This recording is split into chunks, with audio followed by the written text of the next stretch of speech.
Alright, key concepts to be aware of to reinforce the proper movement that we want on the dip of the jerk. First of all, we need the shoulders and the hips to maintain alignment. Most common flaw here is the hip coming back and a forward hip thrust to put positive upward acceleration on the bar, and actually we can put more positive acceleration, vertical acceleration with everything staying intact on top of each other. Okay. Another thing you need to pay attention to is make sure that your dip is not too deep. Most people dip way too deep. It just needs to be short. You can look at it as a couple inches. The amount's going to be different for different people, different heights. If your dip is at a depth that's causing you to come out of alignment, then shorten it up a little bit. But most everybody I've seen, I can safely say that most everybody can shorten it up a little bit, okay? Another thing you can do to practice this straight, short dip is get up against the wall, get your heels.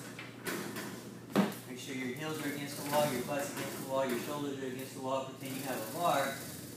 And just feel what that perfectly straight, short dip feels like. And you can even go down a little deeper and see where that deep depth, or what depth will take you out of alignment, okay? Or bring your heels up off the floor, alright?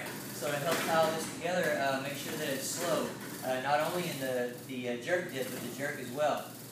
Downward speed is not going to put any extra upward force onto the bar, okay?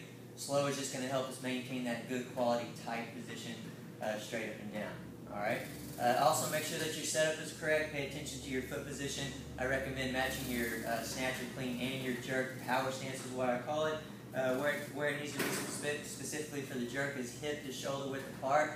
For most people, usually shoulder width with the toes slightly turned out. That's just going to be, I'm just looking for a stance of your most flexibility. That the stance is going to allow you to maintain that alignment. Okay. Also, your rack position, your elbow position. The elbow position that I recommend is just like your front squat position. So with loose grip, fingertip grip, elbows up, upward pressure on the end of the elbow the whole time, and elbows in a little bit. That force there. Also, make sure you're paying attention to how your knees are moving.